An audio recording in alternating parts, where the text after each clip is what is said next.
This is just a video so you can watch the Labrador some more. It's not about me. What do you got there? Who is the happiest Labradors, huh? What do you got there, huh? Oh. Can I have the ball? Can I have the ball, please? How you doing? Welcome to kind of mistakes were made, and I thought we'd talk about it. Oh, a prop. An attentive audience. Little spring garden tour about kind of what I learned from last year and thought maybe you'd like to see it. What do you think? I'd love to see it. All right, would you love to see Spiker? Everybody loves to see Spiker. She's pointing the wrong way. I know. Spiker, there you go. Spiker had knee surgery. Which knee is it? Oh, it's this one. You can see this. You can see the scars right here, and she wants to show you her belly. So she has to stay on her leash so she doesn't run around and break the multi-$1,000 surgery. Brilliant thing the camera operator did this time with this new set of labs is we got dog insurance, health insurance, and it is a little expensive every month, but that operation was thousands of dollars and the insurance covered almost all of it. So 90%. It's paid for itself times over. And if you have labs, you know what kind of trouble they like to get into, right? Remember last year's potato, kind of mediocre potato fail? There's a video about that, of course. So this is the bed where I had the potatoes. And I think basically I put the potatoes, I dug all the way down to here. Mm-hmm. So this is the bottom of the raised bed. That's essentially what the lawn is. And I call that, for lack of a better word, the hard pan, the bottom of the bed. And I think I need to cultivate that. I think I need to dig this out and fork that, garden fork that, hence the name. Because when you lay a potato right on the hard pan, the roots want to grow down and they hit uncultivated soil. Harder pan. Harder pan. And yeah, it's just kind of a meh kind of crop, basically. You think that's what happened? Yeah. What do you think, Spike? What we do have is a ton of maple seedlings. So last fall, we had this huge seed drop from the sugar maples, and this is not I mean, usually we don't have this many. All of a sudden, boom, this year, it was a good year. Andy, bring me the ball.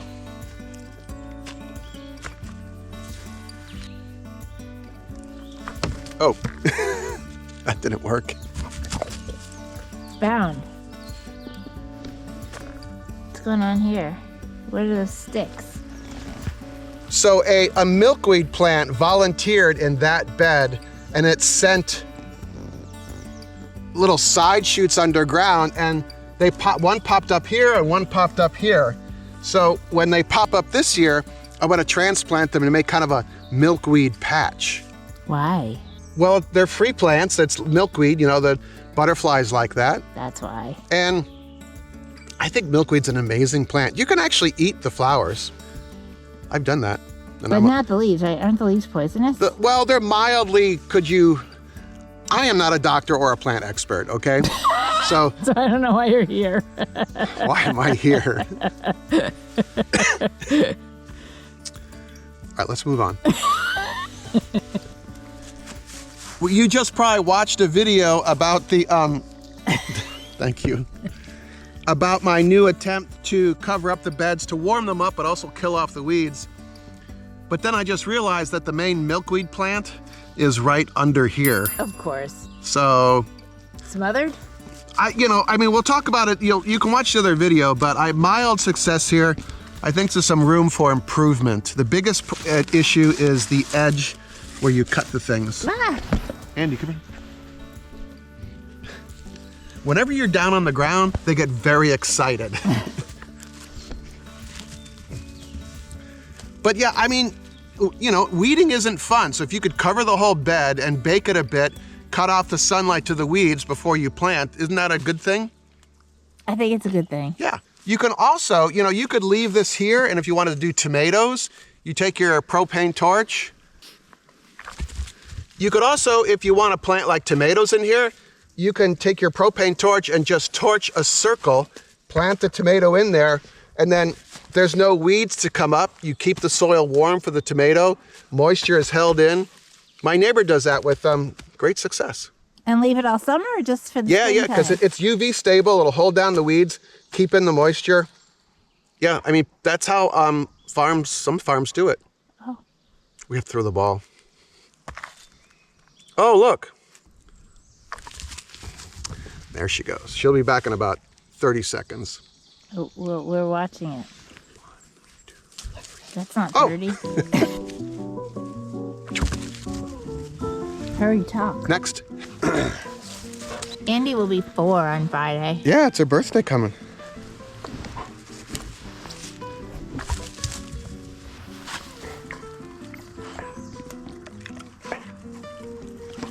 Do your Labradors eat grass? Yeah. They like grass. It's kind of like lettuce to them, I guess. I love lettuce. We have 2 dahlia beds. We have a couple of videos about that. They're great flowers. Our neighbor gave us some tubers and we've been able to multiply them. If you're interested in growing dahlias, my friend Aaron from The Impatient Gardener, amazing videos about dahlias. She is the expert. I think so.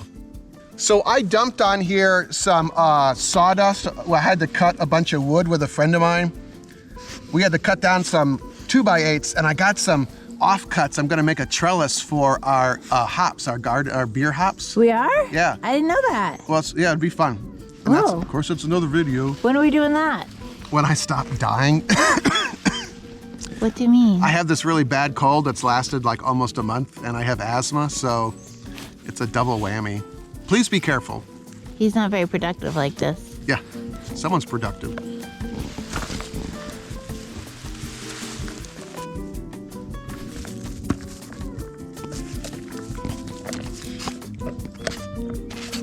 The dahlias need warm soil, so it feels warm, but take the temperature of the soil first.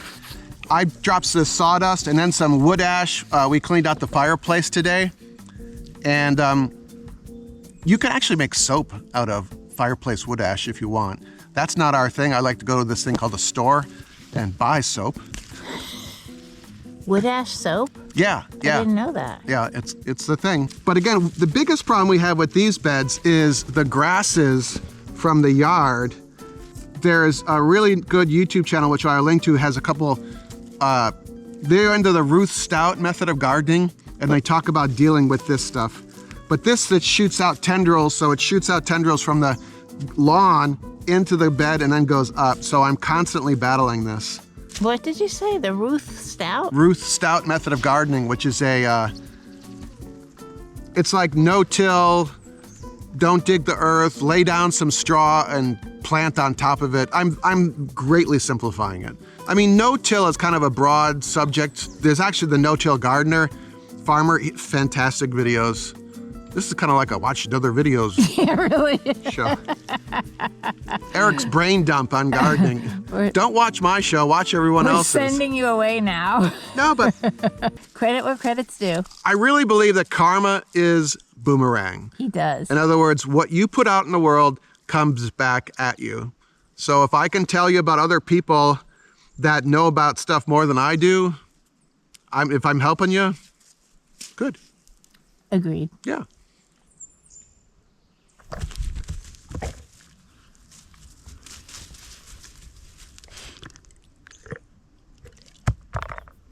These are brown-eyed Susans, and they volunteer, particularly in the 2 dahlia beds. So I just dig up this bunch here, and I plant them at the corner of the garden bed, and they're just pretty flowers, and they're free. I mean, this is probably like $8 in a nursery or something, you know? Free. New career, I could sell my brown-eyed Susans. For $8. But you could see that, this is an old seed head from it, and it just drops new seeds. I leave, when the flowers die, I leave the seed head up because I think like the chickadees will eat the seeds. I've seen it happen.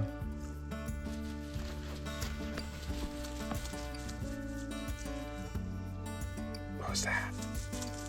Who's the spiker?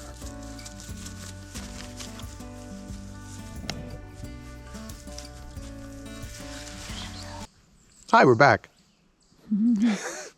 Blueberries.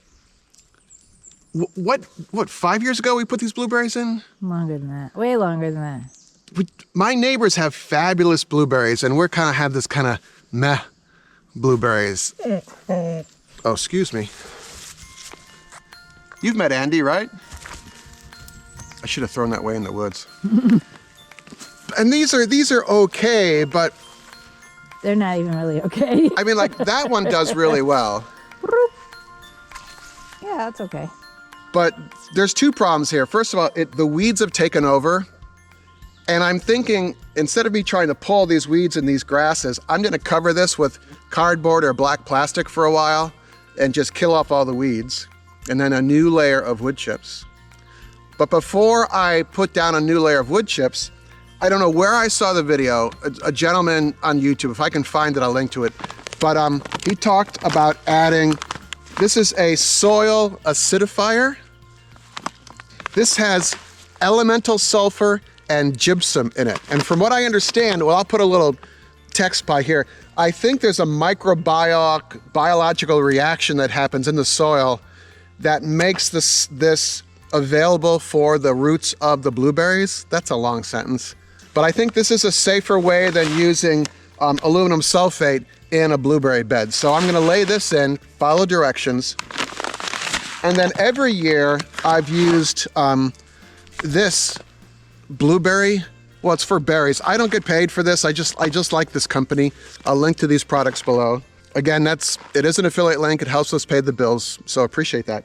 But I've always used this, and I want to try this, and I want to measure the pH of the soil because blueberries like an acid soil. Thoughts? No, I like those hydrangeas on the cover though. Yeah, I'm not a fan of hydrangeas. I know you're not. Yeah. I could play the Macarena. Macarena. Hey, Macarena. Let's edit that out. I think this is a really good time-release fertilizer. I use these on my fig tree saplings. Oh, you did? Yeah, there's a couple of videos coming out about rooting that. I have 2 in the greenhouse here. He loves them. I went a little big on making air layering cuttings. I had like 9 of them. But anyway, I think this stuff is just fine. I'm thinking about when I plant garlic in the fall, like a teaspoon of this or a little sprinkle of this in each hole, and that might give a boost to our garlic, which have been kind of like not great in the past couple of years, which I'll show you in a second here. That's true. But yeah, this is a time release fertilizer. So you do it, it's a one and done, once a year. If you have plants in pots, this kind of thing is key, I've learned. Sound like an endorser. Anyway, I'll link to this. Someone wants you. Bring me the ball.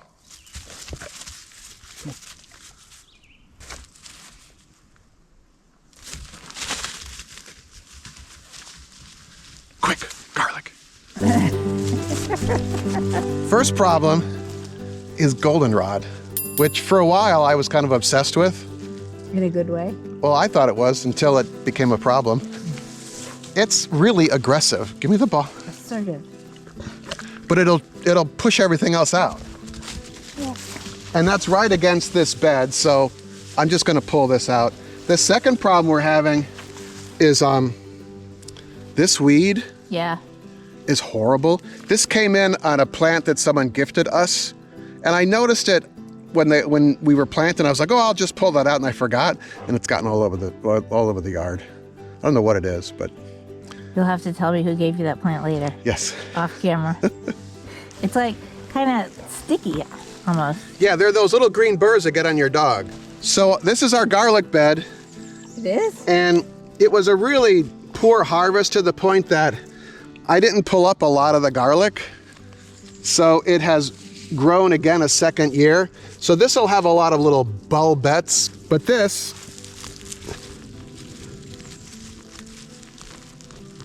got to dig down a little bit. This is a bunch of mini garlics. You can cook with this. This is like a garlicky scallion, which I love. Are we you going know? to cook with it? Yeah, I pulled them out. You won't get big, you know, you won't get 6 bulbs of garlic out of this because they're so crowded. They're just gonna grow maybe little bulbs. So Bulbets. I'm gonna pull all these out, but I'm gonna pull them out over the next week or so. So we're gonna have a lot of garlicky things in our food, but we like garlic, so. I actually can't smell it, and I usually can. Can you smell it? It smells like the earth, which I freaking love. So again, a bunch of weeds in here. So I'm gonna pull out my garlicky scallion things, which are actually young garlic plants. Cover this with plastic, let it come up to a warmer temperature. And then I'm not sure what we're gonna put in here. You don't wanna put garlic in the same bed, you know, year after year. So we actually don't eat a lot of rhubarb. But I really like it. We should eat more. Okay. I also, this kind of grows big and then I divide it and I give it to my friends.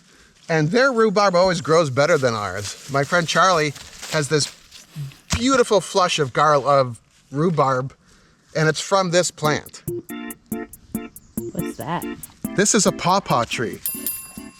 Cool, huh? I can't tell. I got a pawpaw sapling on Etsy, of all places. Etsy. And my neighbor in Brooklyn, my next door neighbor is a botanist, he grew that out for me. I mean, it was like this big, and 2 years. And if you've ever had pawpaw fruit, pawpaw is native to the Northeast, probably like I'd call it the Eastern Seaboard.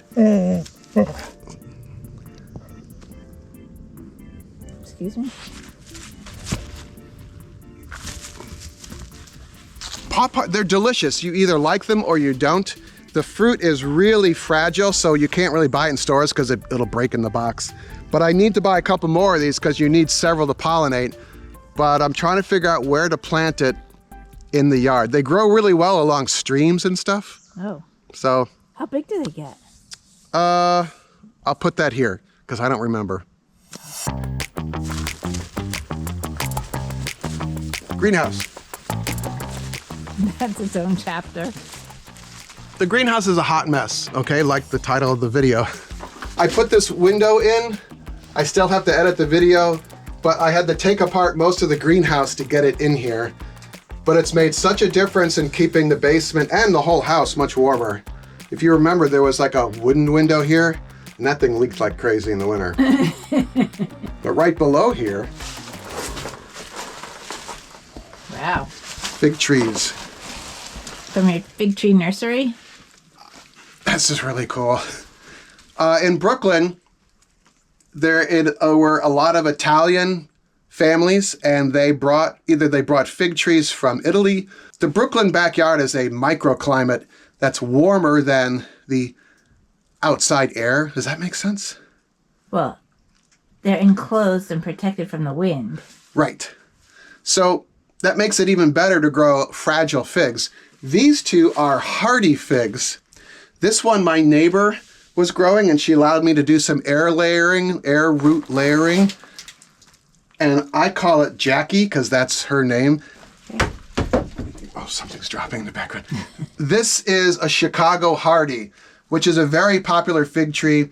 Obviously, by the name, this will grow in Chicago, supposedly. I mean, with the earth warming, the top of the line for fig trees, as far as the weather line, is going farther north. But I think I'm going to grow these in large pots and then keep them in the root cellar in the winter.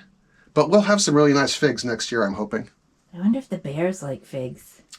Let's not find out. We have a bear problem here, so.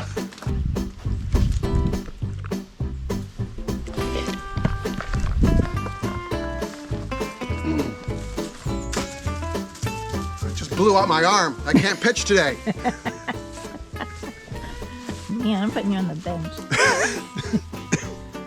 I'm getting over a cold, so I don't sound great.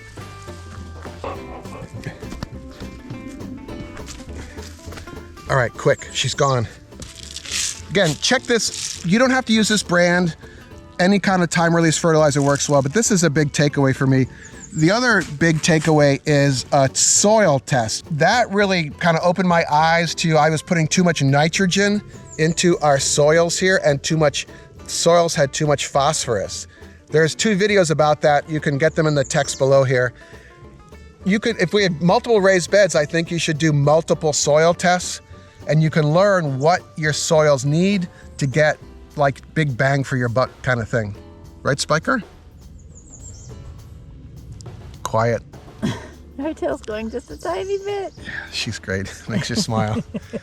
Hopefully somewhere here there might be a video floating if you want to spend more time with us. There's a ton of links in the comments and in the text below the video here for everything we've talked about here. The other video YouTubers I want you to check out, like Aaron, the famous impatient gardener. Can I have a kiss? That's a no. Could I? Oh, I thought you wanted me to kiss you. No. Oh. Hi, Spike. Oh.